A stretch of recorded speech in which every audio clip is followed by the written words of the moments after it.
बच्चे को नहीं है, माँ को भी उसके बहुत सारे फवायद हासिल होते हैं। माँ को ये छाती और अंडेदानियों के कैंसर से बचाता है।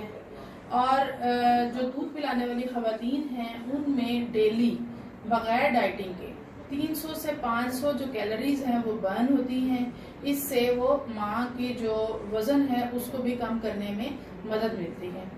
माँ और बच्चे की जो बॉन्डिंग है उसमें हेल्पफुल होती है ये चीज़। और लेट एजेस में माँ को जो है वो ऑस्टियोपोरोसिस यानी हड्डियों का कमज़ोर होना, उससे भी ये बचाता है।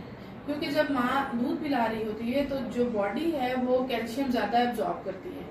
और इनिशियल जो है वो स्टार्ट में तो बोन्स थोड़ा वीक होती हैं, लेकिन बाद में उनकी डेंसिटी यानी उनकी स्ट्रेंथ, उनकी मजबूती जो है वो ज़्यादा हो जाती है।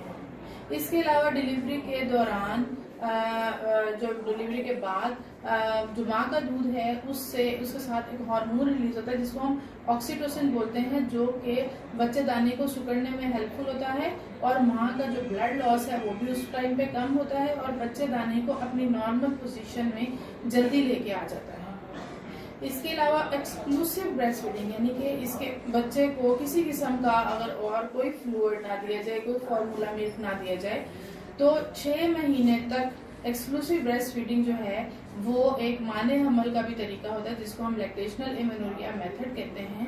उसमें माँ जो है वो नेक्स्ट प्रेगनेंसी जो है उससे भी अवॉइड कर सकती है अगर वो सिर्फ बच्चे को अपना दूध पिलाए तो। लेकिन इसके लिए शर्त है वो किसी किस्म का और कोई बॉटल फीड, कोई भी लिक्विड, किसी किस्म की और कोई चीज़ बच्चे को ना दे और रात के टाइम पे बच्चे को अपना फीड करवाए। और बच्चे को बच्चा और माँ दोनों फीड के दौरान में मतलब जागते रहें।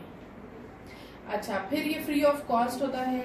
घर का जो बजट है, बहुत सारा बजट, वो डब्बे वाला जो दूध है उसके ऊपर बहुत सारा बजट खर्च हो जाता है, तो माँ का दूध जो है वो बगैर किसी खर्च के बच्चे को मिल रहा होता है। और इसके अलावा जो डब्बे के दूध से जो बच्चे को बहुत सारी बीमारियां होती हैं, तो वर्किंग लेडीज जो हैं वो अपनी वर्क प्लेस से इस वजह से उन्हें ऑफ करना पड़ता है, तो जो बच्चे ब्रेस्ट फेड होते हैं वो बीमार नहीं होते, तो वर्किंग लेडीज जो हैं उसको भी इससे फायदा होता है। उम्मीद है आपको मेरी बातें जो हैं वो समझ आ गई होंगी। इसलिए जो है वो आप ज़्यादा से ज़्यादा जो है ब्रेस्ट फीडिंग उसको